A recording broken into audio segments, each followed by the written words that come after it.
Question है, संख्या रेखा पर कुछ पूर्णांकों को बिंदुओं से दर्शाया गया है। क्या बोला है? संख्या रेखा पर कुछ पूर्णांकों को बिंदुओं से दर्शाया गया है। तो यह है संख्या रेखा, जो कि 0, कोई संख्या रेखा के बीच में क्या होता है? 0, वहीं से स्टार्ट होता है संख्या। एक पॉजिटिव तरफ जाता है और एक नेगेटिव तरफ, मतलब धनात्मक संख्या और ऋणात्मक संख्या। तो यहां देखिए 2, 4, 6, 8, 10, 12, 14, 16। फिर अपोजिट में मतलब नेगेटिव में -2, -4, -6 करते करते -16 तक गया हुआ है। और इसमें बोला है संख्या रेखा पर कुछ पूर्णांकों को, है ना, कुछ पूर्णांकों को, सभी को नहीं बोला है, बिंदुओं से दर्शाया गया, जो कि दिख रहा है। इधर है पॉजिटिव में 4, 8, 10 और 14, नेगेटिव में -4, -8, -12 और -16। तो क्वेश्चन कर रहा है आरोही क्रम में लिखिए। आरोही क्रम क्या होता है? बढ़ते क्रम, बढ़ते क्रम, है ना। और दूसरा है अवरोही क्रम में लिखिए, मतलब घटते क्रम में। घटते क्रम में। अब सबसे पहले पूर्णांक क्या है? पूर्णांक क्या है पता है? पूर्ण संख्या और ऋणात्मक संख्या मिलकर पूर्णांक बनाते हैं। पूर्ण संख्या क्या क्या है?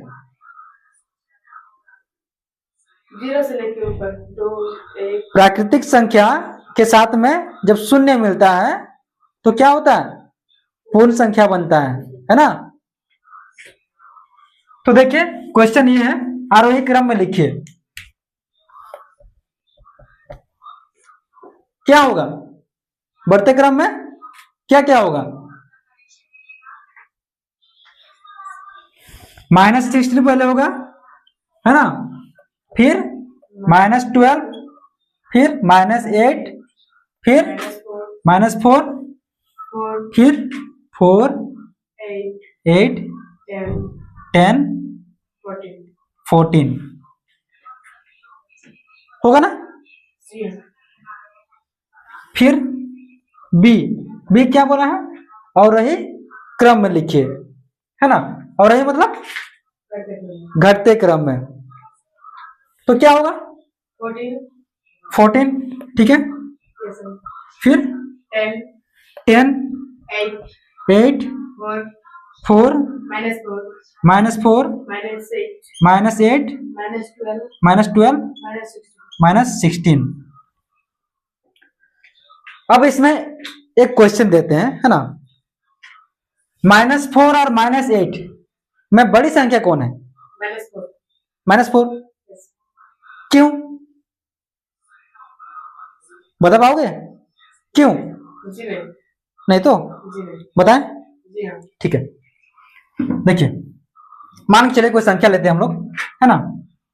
16 ले लिए। 16 में अगर हम लोग 8 क्या करते हैं? घटाते हैं, तो कितना बचेगा?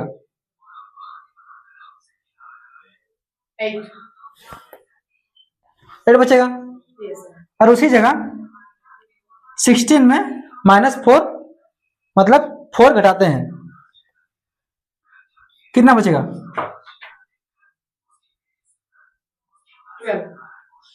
12,